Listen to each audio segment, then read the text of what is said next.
Welcome to the Finding Fertile Ground podcast, where I discover stories of grit, resilience, and connection. I'm your host, Marie G. And this podcast is brought to you by Fertile Ground Communications. We help organizations and people discover what makes them special and help them share that with the world. Look us up on fertilegroundcommunications.com. My guest today is Rabbi Debra Kolodny, a veteran of social justice movements, bringing a spiritual perspective and an activist passion to racial and economic justice, women's, environmental, peace, and LGBTQIA+ causes since 1981. Rabbi Debra uses the pronouns they and them. Rabbi Debra serves as the spiritual leader of Portland's UnShul here in Oregon and as the executive director of Portland United Against Hate, a coalition of more than 80 community organizations, neighborhood groups, agencies, and local governments working together to support those targeted by hate. Hello, Rabbi Debra. How are you doing today?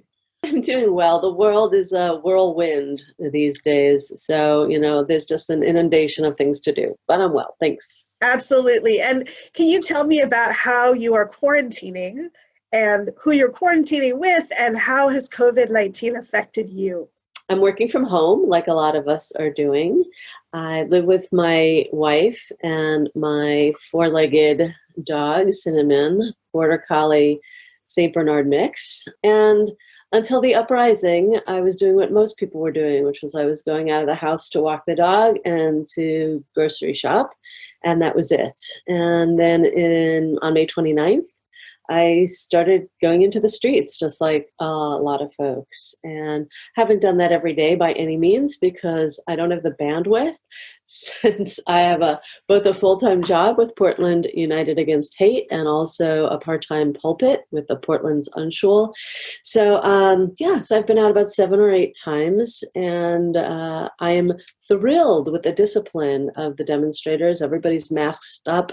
There's all these young folks walking around with hand sanitizer and water and food, and it's gorgeous the way people are taking care of each other. So I have actually felt very safe out in the streets, speaking out for Black Lives Matter and against police violence. So I'm quarantining in a way that may be different than some people. The one protest that we were able to go to, I felt very safe out there in the streets with my mask. It's funny to feel safe that way after feeling so paranoid. Right.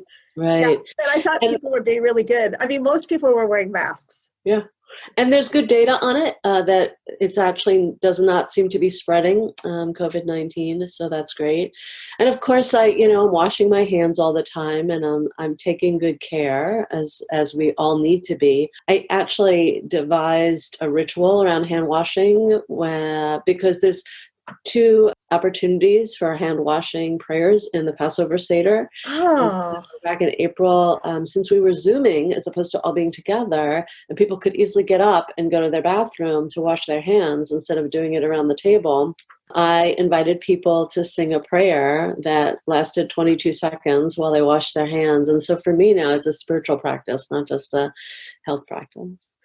Can you share with our listeners where you were born, where you grew up, and how you ended up in Oregon? Yeah, I was born in Far Rockaway in New York City, which is right on the beach. And I lived there until I went to college in upstate New York and then law school in Philadelphia, and then lived in Washington, D.C. for 26 years. And I came here to Portland to be a rabbi, a pulpit, which I'm no longer at. Yeah. So that's how I got here. And there was so much about Portland I did not know before I arrived. And what do you like about Portland? Well, I definitely love the rainforest feel, the green, the moss that grows on my car in the winter. I love the intensity and the passion of political engagement. And there's a lot of amazing, beautiful, wonderful people here. Yeah. And Portland is also very hard for me. Yes. Do you still feel like a New Yorker at heart? I always say, even before I lived in Portland, I live in Portland, but I'm from New York. I used to say I live in DC, but I'm from New York. It's actually not so much New York, it's East Coast Oregon or East Coast, West Coast. People are more direct and blunt on the East Coast in a gracious way, and there's less there's less kind of going around people, more just like being really, really direct. Yeah, so you kind of miss that directness here. Although as Portland attracts people from all over the country, the culture here is changing a bit too. Yeah. I also feel like COVID and Black Lives Matter has maybe made people a little bit braver and a little bit more comfortable in being direct than we have been previously. At least I can speak for myself. Or maybe that's also, being over 50 and just feeling like I have no fucks left to give. What do I have to lose to be direct, right? Right. It could well be.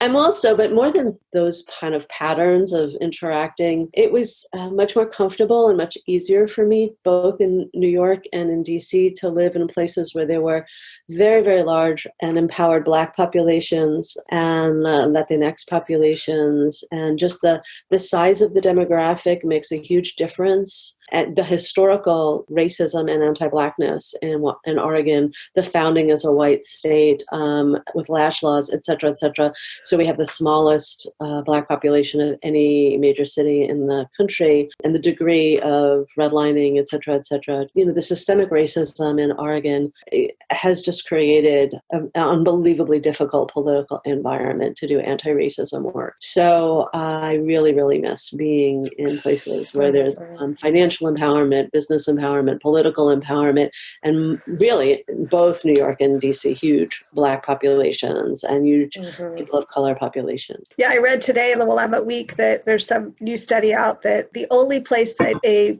average income Black family can afford a 2-bedroom apartment in Portland is Raleigh Hills. That's it. So yeah, I'm hoping that people are becoming more aware of the gentrification. And there's also, in addition to the systemic structural racism that was embedded in the Constitution, let alone the laws of the state, along with that came a flourishing of white nationalist groups, formerly the Klan, now 3%ers and Proud Boys. And that was a very rude awakening for me. Yeah, that was a very rude awakening. I don't feel safe here as a queer person. I don't feel safe here as a Jewish person.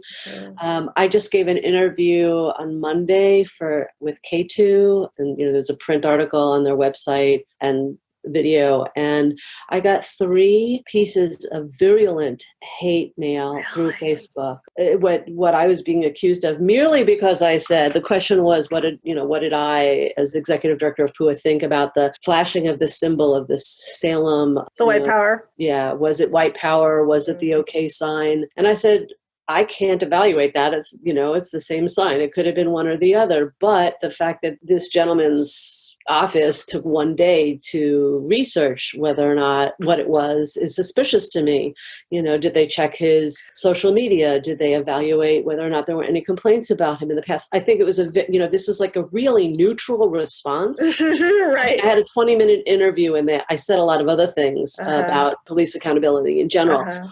And I basically said it's not okay for the police to police themselves. There needs to be third-party neutral arbiters. That provoked the most virulent, disgusting, hateful messages. And yeah, this place is rough. It's rough. Oh, I'm so sorry that happened to you. Yeah. It happens to all of us who are public, Right. Yeah. So it comes with the territory. Thank you for your compassion. And it's hard. It's really hard. Yeah, I feel like it does happen to everybody who's public, but I think it happens more to people who are living on the margins in some way.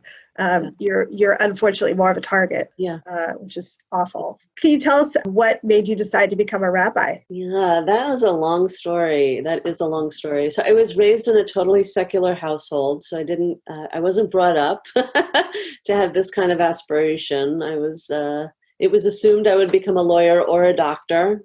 Nice Jewish girl that I was.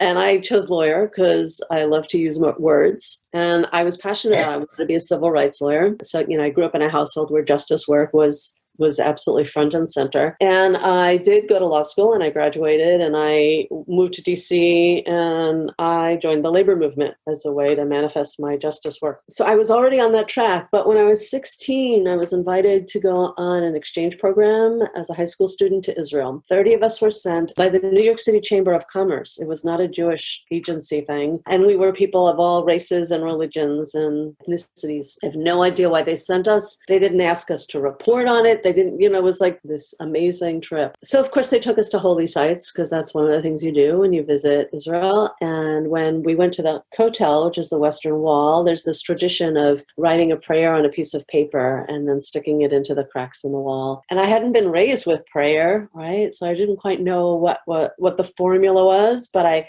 wrote something on the paper. My brother was having a rough time, and so it was for his healing. And I went up to the wall, and I just tried to get as still as I could, because I didn't know what else to do, like get out of my own way. And I had a mystical experience. I had an experience that I translated as God's presence. In like 30 or 60 seconds, I was standing there. I felt enveloped by this very thick air that felt like sentience, that felt like consciousness. And there wasn't messaging that was coming through from that consciousness, just presence. And I hung out with that for about 15 minutes. I guess it was about as long as I could tolerate it. And I remember very clearly while I was having this experience that this was the presence of God, and that my parents were wrong. There really was a God.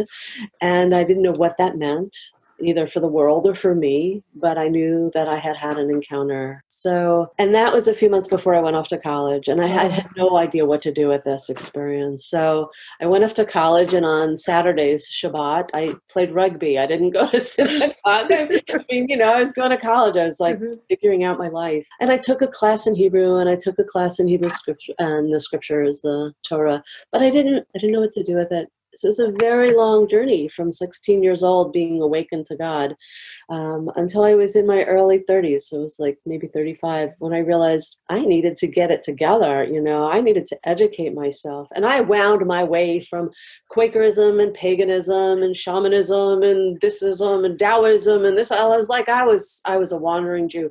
And then I located myself back home, back in Judaism, joined a Havurah, which is a lay-lit community, and just embarked on this very intense, steep learning trajectory. And within actually 4 weeks of starting to learn, I had another very deep experience of feeling called to the rabbinate. I mean, I'd been learning deeply for the 16 years or whatever in between these moments, and I'd had other mystical experiences, in my meditation. So I felt called in my mid-30s. Wow, that's a great story. Thank you.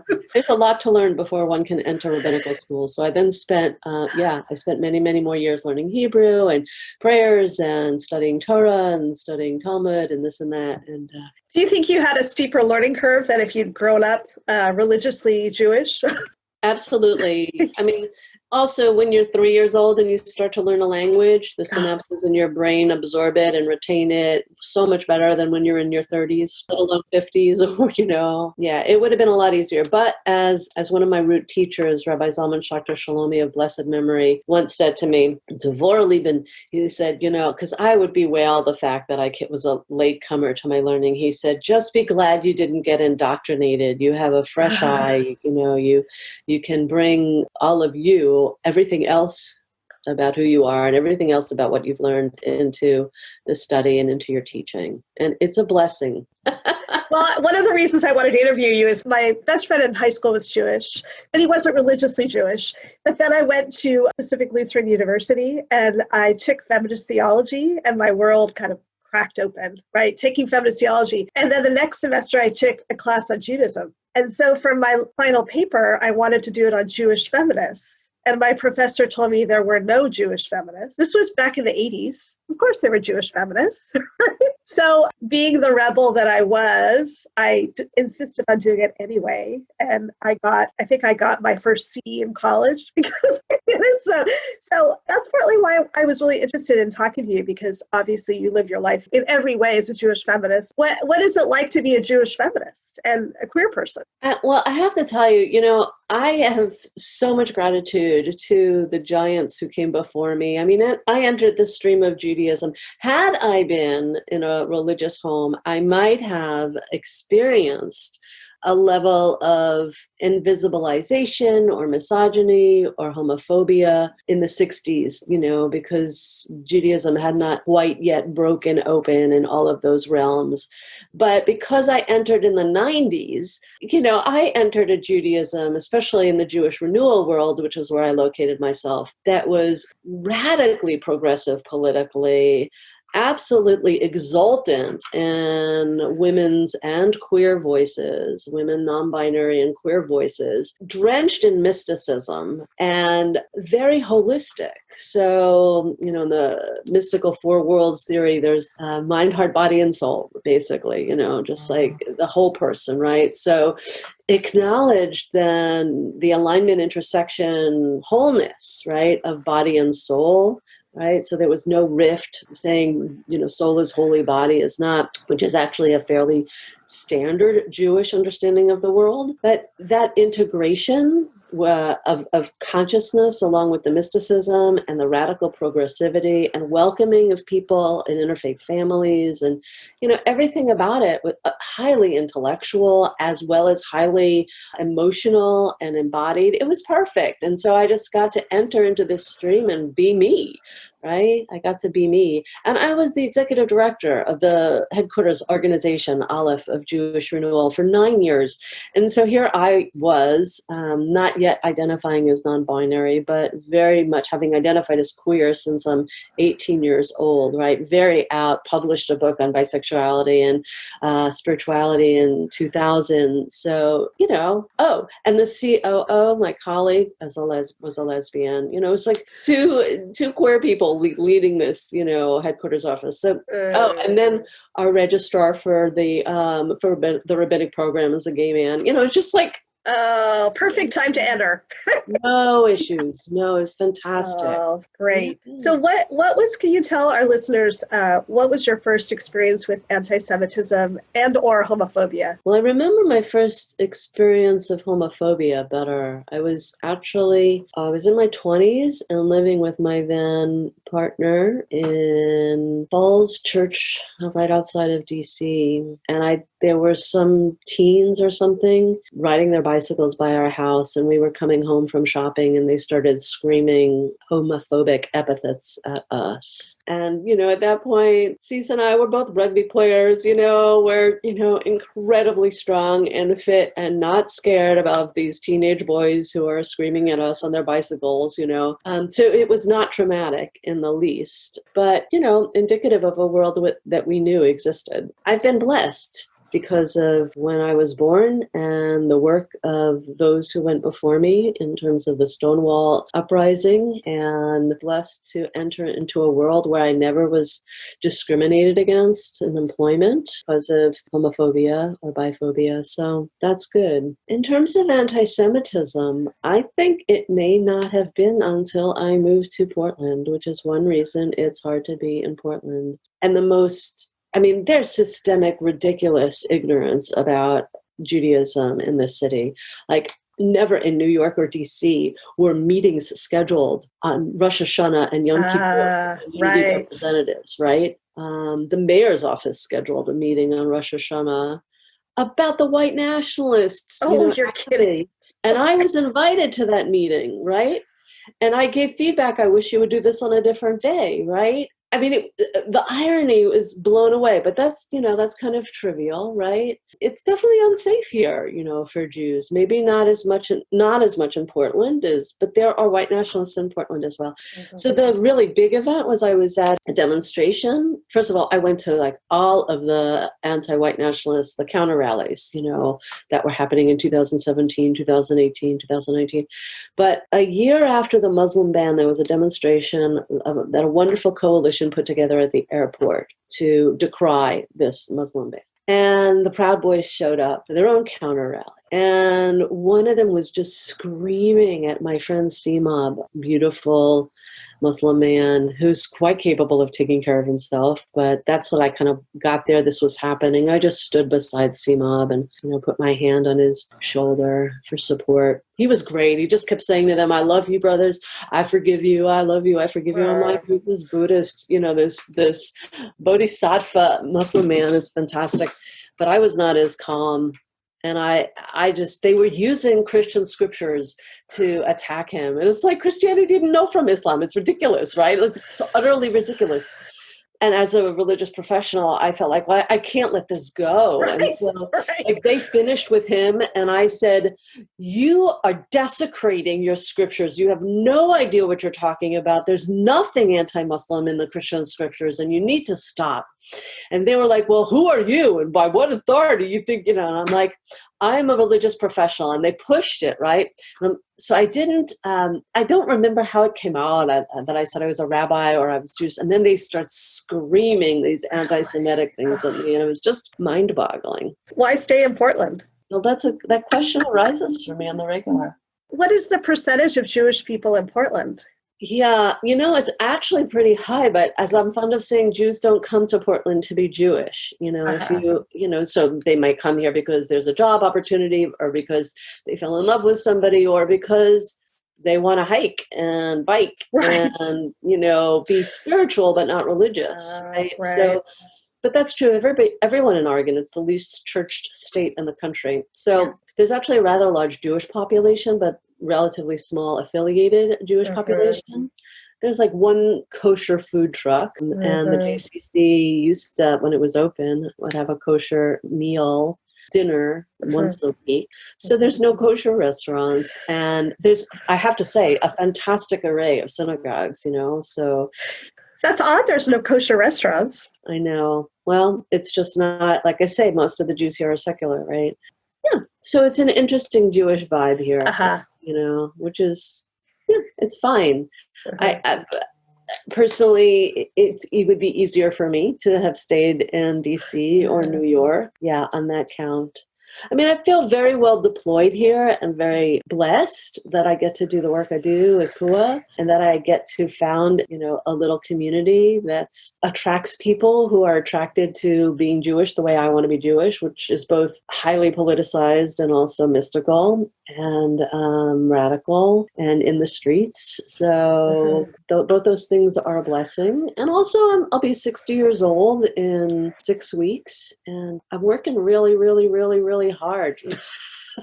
Yeah, especially recently, right?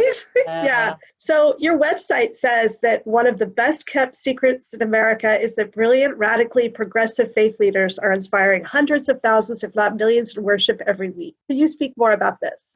So when I launched my own flavor, I guess, of spiritual community, I have been kind of dismayed, I guess, for the last 20 years or so that I've been active, 25 years or so that I've been active as a faith leader, even before I was ordained, that what the media likes to pick up on are the folks, not the Family Institute, but the Colorado. Focus on the Family. Focus on the Family. Is that still going? I haven't heard of anything. It is, probably, right? Probably.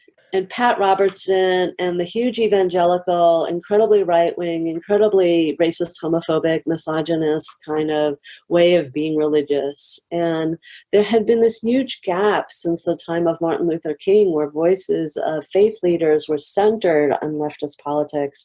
And what was happening today, the Poor People's Campaign has helped with that in terms of public awareness. But the truth is, why I say the best kept secret, is that there are thousands of radically progressive faith leaders all around the country who are preaching radical inclusion and equity and justice in their congregations, who are doing grassroots work in their community, larger communities, not just in their congregations, like we see here in Portland.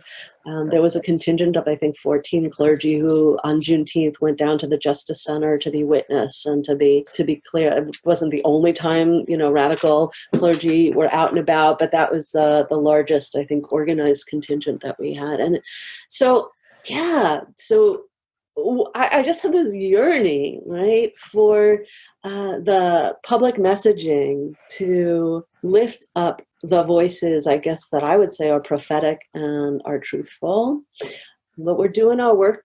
We're focusing on doing our work. We're not focusing on getting publicity, right? So, what does UnShul mean to you? Well, shul is just a Yiddish word, for synagogue.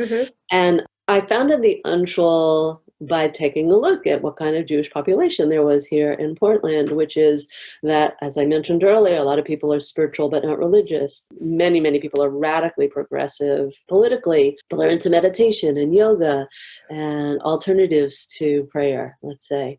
And so I launched the UnShul to tap into that. So I started out with like 10 different programming ideas a month. It was a huge amount of programming for as yet unfunded, unmembered, entity. Once a month, we would, on Saturday morning, go into the woods and we would pray and then have what I called a Torah hike. And I would ask questions about the week's Torah portion that I thought the forest could answer. And we would have these amazing eco-Torah. That sounds amazing. Right? Mm-hmm. And everybody loved that idea, but in the rain, in the winter, nobody really wanted to do that idea. So that lasted a couple of years, but finally I shifted us indoors. So that was one offering. Another offering was Saturday evening for Havdalah, the separation between Shabbat and the rest of the week. And we had a dance davening service. Davening is prayer, and we'd have a band, and we would just do high intensity, danceable shul tunes is what they're called, but music that we put to prayer, but this is the very high energy type. There's many types.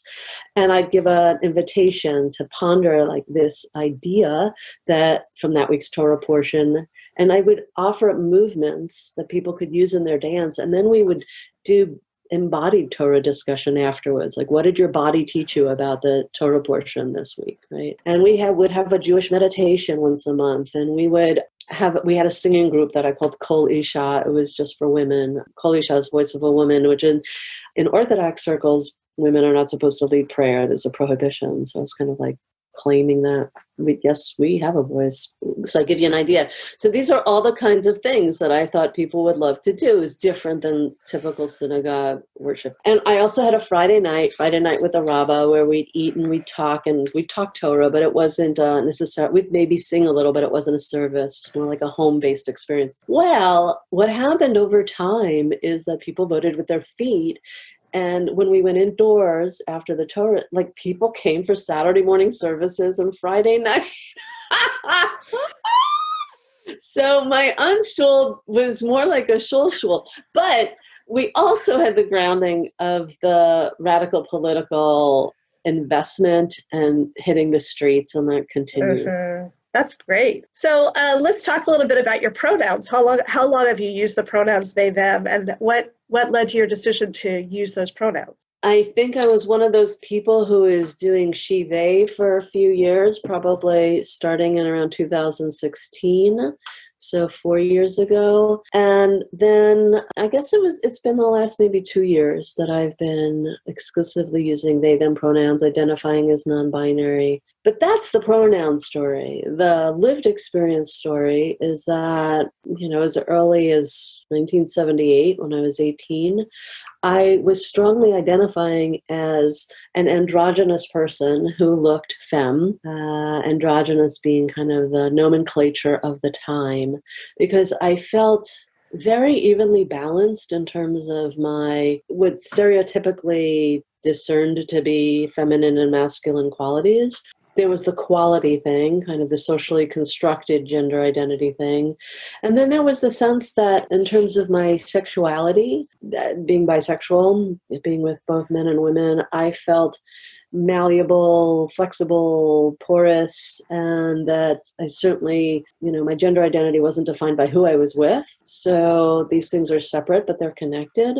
And what emerged over time is after I went through menopause and my hormonal reality shifted, my estrogen levels really decreased. I felt profoundly like I was no longer a woman. I was somewhere in between and outside of the categories. And I'm an aging hippie, so I like long hair. So like I don't wear makeup and I don't shave, my armpits and my legs, whatever. But, because I have long hair and people so associate, gender with that secondary, characteristic. So that's where I am. And I think I'll leave it at that. Yeah, thank you for sharing. I know you teach a course on interrupting hate in public spaces. What simple steps can you share with our listeners about how to respond when someone makes a hateful comment? First, I would say there's different rules for whether you're in a workplace where people are known to one another, and there are policies and procedures and mechanisms for accountability, right? So if you experience a microaggression in a workplace, there are policies against that, then you may feel very, very safe in calling out the person in the moment and saying, wait a minute, this violates our policy and this is not okay, or add, this is why it's not okay if you want, right? It's very much frontal and direct, as I said I like to be. However, if you're in a situation where, summarize it by saying stranger danger, then if you're in the street, if you're on TriMet, if you're in a park, and somebody says something, the best thing to do is just get out of there, is because you don't know if you're going to provoke or escalate. And the class is really about how to ally with people who are targeted. Not so much like, what do you do? What do you do is easy. Just get out of there. Go into another car on TriMet, or, move your position on the bus, or leave the cafe, or whatever. The workshop is really, how do you sensitively attune yourself to the stuff that's happening, as opposed to being in your phone or your iPad or whatever. How to move yourself from cluelessness to awareness, and then empower the target. So make sure that you're not caping in as, especially as an ally, as a white person, you're not caping in, totally disempowering this person who might be a person of color. So the tools around empowerment are, you check in with the person, you let them know you're not okay with what's happening, you ask them if they're okay. And again, the ultimate goal is to leave. The reason it's a 3-hour workshop is that first we do a grounding in what's happening in this city and this state and why it's happening, the scope of it. And then we go into the work of Dr. Irvin Staub, who discerned that people don't respond to hate or violence in their midst because they have we have internal inhibitions, and they are basic, they're kind of universal. So we popular education brainstorm, what are your inhibitions? We get that all out. And then we popular education brainstorm, what are some ways to overcome those inhibitions? And then we talk about what specific strategies, words, tones, don't touch people, don't call the police unless you ask, and if the person says yes. Discern, is this a domestic violence issue or a stranger danger issue? 2 different situations, 2 different needs. Understand what the neurobiology is of trauma. So understand if somebody's been triggered by what's happening, their frontal cortex has shut down, you need to just ask yes or no questions, et cetera, et cetera. Understand your own response. You might have a trauma response yourself. How do you self-soothe, right? So there's a whole lot of skills. So there's first awareness building, and then kind of dissecting what gets in the way and overcoming that, and then learning the skills in different situations, and then practicing. We do some a lot to cover in 3 hours. Yeah. You must be very efficient in how you get through all that. Oh my gosh. Trained over 1,400 people at this point. I love it. I'm really interested in taking that class. So progressive faith communities have made huge strides in becoming more welcome. How can faith communities become more inclusive? Well, I love that you use the word inclusive, because I think part of the project is moving beyond inclusivity, which basically is a very low threshold of saying, we're not going to discriminate against you or make you uncomfortable, right? That's like the least possible threshold. So to go beyond inclusion to celebration and lifting up the particular, in my words, I would say Torah that queer people have to teach, right? So honoring, not just saying you have a seat here and you won't experience harshness, but we want to learn from you, and we want to elevate your leadership, and we want to celebrate your life, and we want to create rituals that are attuned with your needs, and we're going to provide pastoral care that helps you be the most joyous and strong and healthy and spiritually nourished person you can be, right? And I'll be honest, I actually don't think cis straight people can necessarily perform all of those functions. And that means that if you've got a cis straight pastor, there needs to be lay leaders who are educated in spiritual journeying, who can provide the kind of sustenance and support that people who have different experiences might need. Mm-hmm. One of our lesbian couples said a few years ago that they feel not just welcome, but also wanted. That's the next step, I think, for faith communities that they need to get to. And how do you get there is, I think that's really important to have a lot of leadership from the communities themselves. Yeah, and I think, in terms of queer awareness, there's a lot of people of faith who have been entrained by secular lesbian and gay activists that, you should love people who are lesbian and gay because they're born that way and they can't change. And it would be harsh and mean to not be inclusive. And that kind of leaves folks who are flexible or complicated out to dry, right? Because if reasonably kind faith leader could say to me, well, if you're bisexual, since you can be with someone of the other gender, then you have to be, because we only have to be kind to the people who can't help it, and it's frankly, it's a disability model. It's not an empowering celebration model.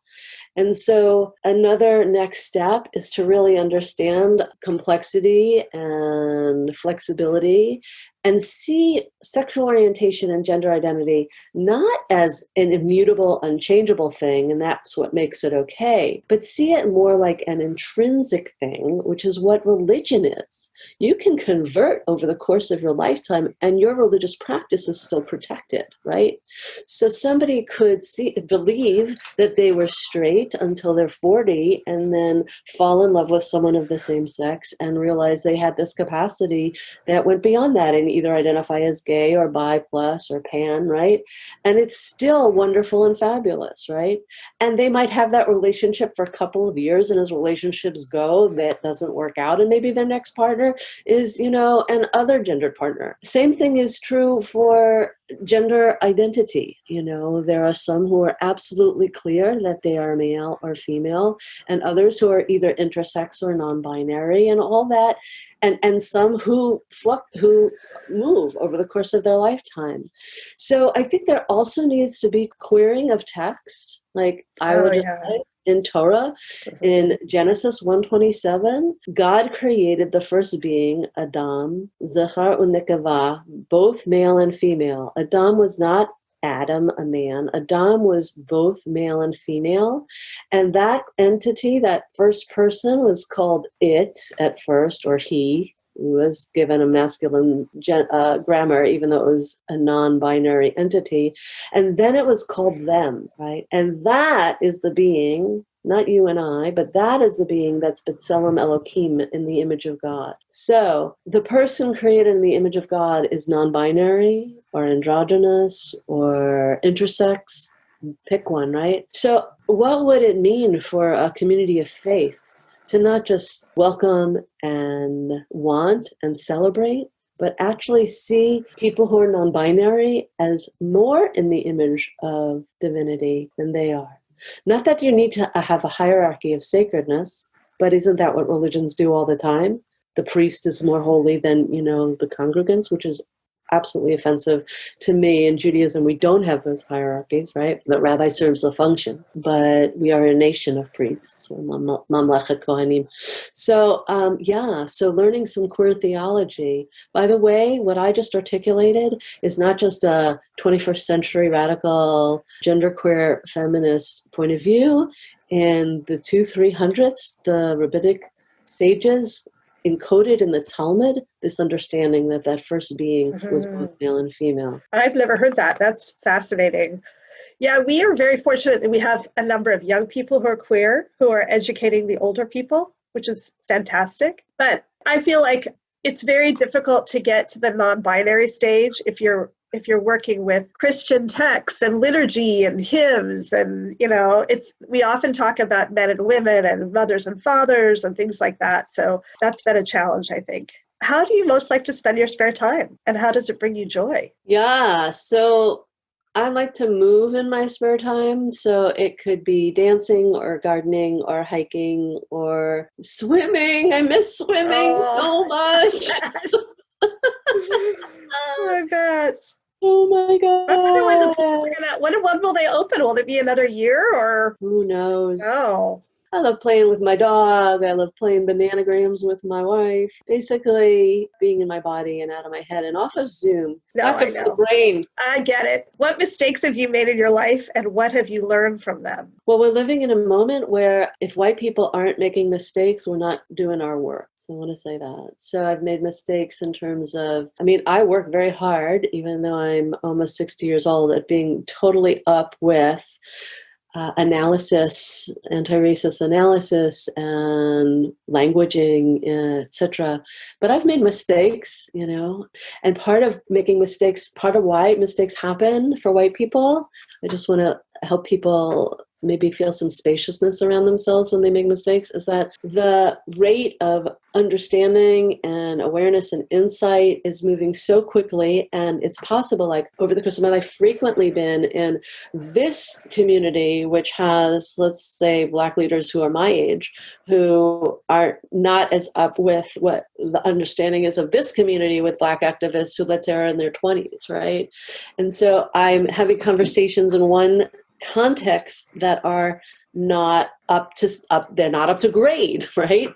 And an example of that is like my learning around the 4th of July being so problematic. And of course, I always knew that slaves, but it didn't free slaves, and there was still horrific genocidal intentions around the indigenous people. But I wasn't connected to the political astuteness around that and the unpacking of that publicly. And so, I'll be in this setting and there's a bunch of folks, let's say Black clergy folks who are my age and older, talking about the 4th of July barbecues they're going to have. And that's how they're talking about 4th of July. And then I'm in another context where people are railing against the racism of the 4th of July. And so, yeah. So I've made contextual mistakes that were very painful because I don't want to hurt anybody and I don't want to be a jerk and I don't want to, So I take my allyship, my expectations of myself very, very seriously.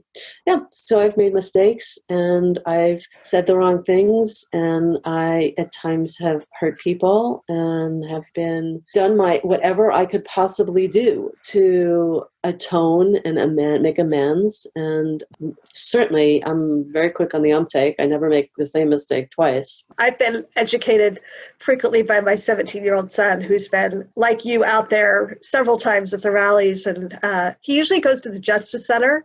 That's where he feels like it's more interesting than the protest marches. But my husband and I joke that his favorite word recently is performative. Which is good. He's calling a lot of things out on people being performative. I don't always agree with him necessarily, but I appreciate him reminding us of these things and questioning things. So I love that word too. Yeah. And right now, I have to say, I know it's a job of white people to educate other white people, but I have been really frustrated and almost despairing at times at some of the conversations I have to have with white people on Facebook and here and there. And sometimes I want to just scream, stop, here's 5 books you should fucking read. And stop taking my emotional labor time up because I have real work to do. So that's also a complicated moment to be in. So I do the work, I do as much as I can to educate. And then sometimes I just want to say, just read these 5 books already. Yeah, or just Google it. Right. I mean, for crying out loud. And why are you putting me in the position of being a white person translating Black intelligence, right? Right. Read this book on white fragility. Read this book on the end of policing. Read this book on abolition, read what the scholars, the Black scholars have been saying. I don't need to be your intermediary. Yes. What is the one most important book you would recommend to people right now? Well, because for me, I'm so active in the defund police and the working to end police brutality. An End to Policing by Vitali is, who happens to be a white academic, not a Black author, it's my other Bible because it helps lay out in very neutral academic terms that the expansion of police responsibility and encroachment into the lives of Black people and therefore their participation in the slow genocide of of Black people has everything to do with policy. So we don't have to focus on individual cops. It's not about individual cops. It's about the war on drugs, which needs to end. And it's about the war on sex workers, which need to end, or people who engage in sex work. And it's about the broken windows policing, which enables cops to just call over somebody with a broken taillight, or go into neighborhoods poorer neighborhoods and just scrutinize and both accuse and then arrest people, who are Black, when they're not doing this in white neighborhoods, et cetera, et cetera, et cetera. It's the militarization of the police, right? And it's the electorate who allows that because it's policy. And so it's our responsibility, right, to deinstitutionalization of those with mental illness, which then creates a problem where there's all of these people who have mental illness who are on the streets. The grotesque, disparity in income, which creates houselessness for all kinds of reasons, having nothing to do with, mental illness. All of these things have to be addressed. And here in Portland, you see like 50% of arrests are houseless people. So yeah, that's been my second Bible, and understanding kind of, it's not all of systemic racism, but it's how this ridiculously financed, militarized arm of the government, so like the mega prison industrial complex and the criminal injustice complex, has created, this horrific reality for Black people. I think because I'm a lawyer, I'm very attracted. Yeah, right. Oh, yeah. I will add that to my list. That's great. Where can listeners connect with you online? Well, if the desire is to get in touch with me, my email is Rabbi Debra, RABBIDEBRA @asthespiritmovesus.com. You can check out my website, same thing, asthespiritmovesus.com. Although I have to say, because I am so in the streets, I'm not updating it like that much. So it's a couple of years old in terms of my writings and blogs. There's a lot on there, though. It's a great website. Yeah. Oh, thank you. Yes. Thank you. Yes. And check out the PUA Facebook page, Portland United Against Hate, and connect with our work there. And you could also go to the Portland United Against Hate website and sign up for our newsletter. So those two ways. The last couple of questions are about my subtitle, Stories of Grit, Resilience, and Connection.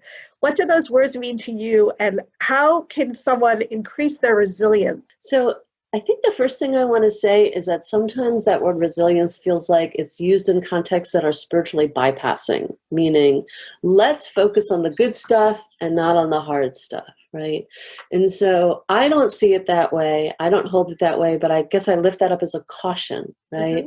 Mm-hmm. That resilience and grit go together. And that resilience and empowerment go together. And resilience and risk-taking go together. So sometimes, we're going to do things that we're not going to bounce back from immediately because we're not protecting ourselves so exquisitely with such a big buffer, because resilience is the most important thing, right?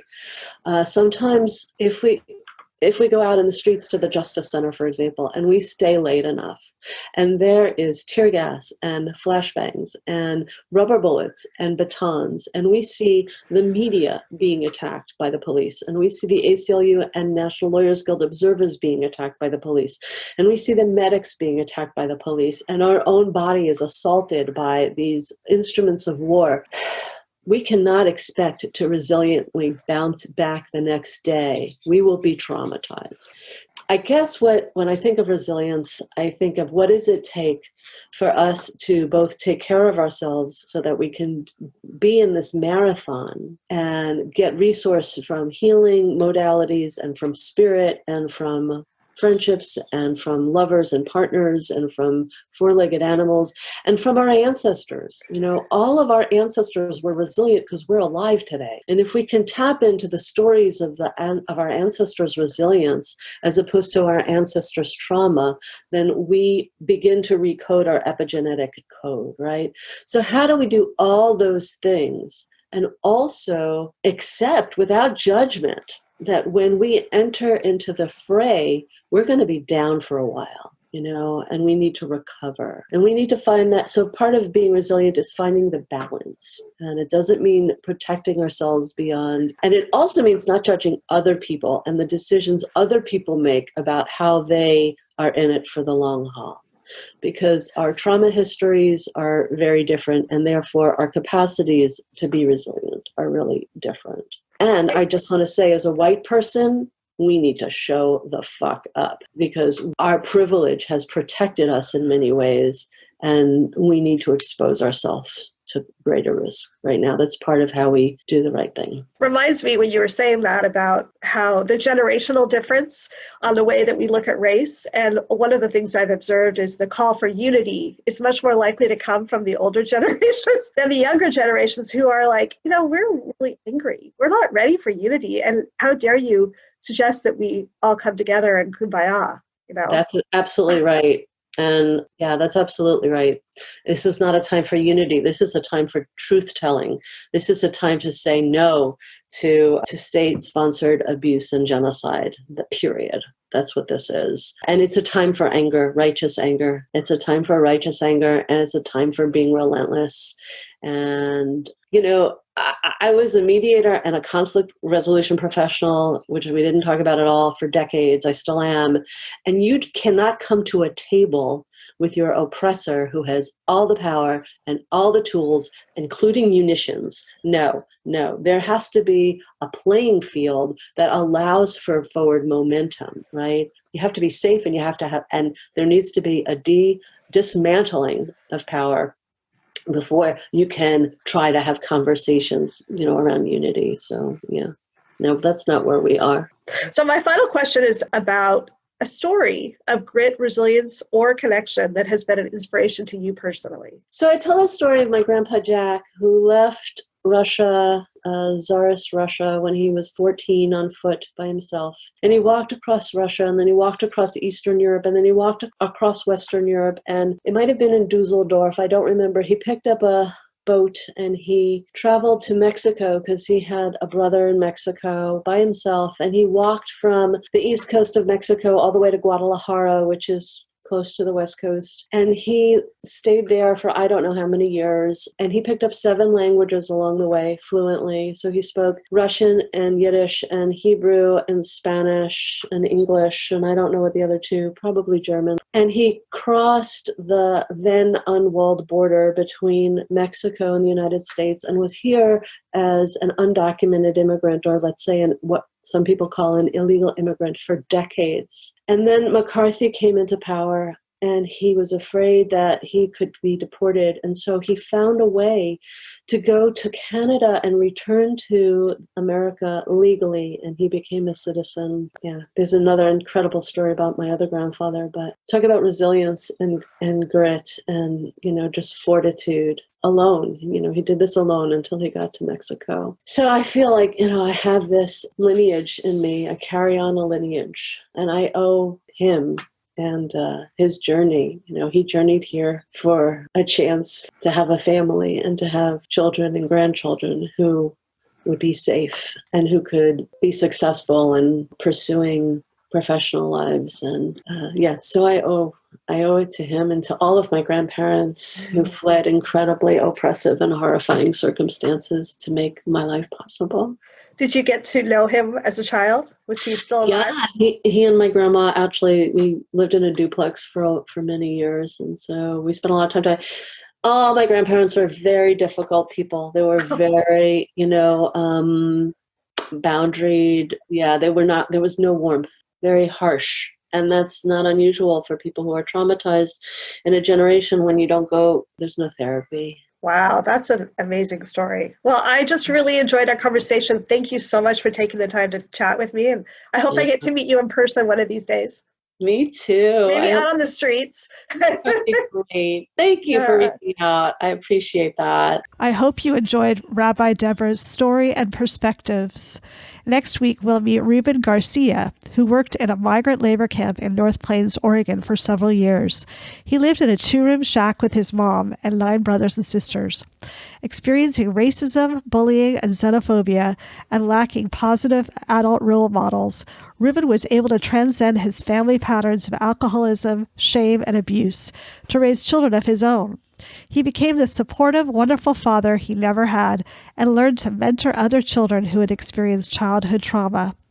Ruben's interview is the first in my series of 3 men of color who have reinvented fatherhood. Thanks for listening to the Finding Fertile Ground podcast. Our music is by jazz pianist Jonathan Swanson. This podcast is brought to you by Fertile Ground Communications.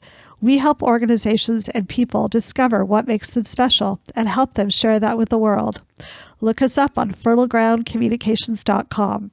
If you enjoyed this podcast, please give us a rating and subscribe to hear our next episode.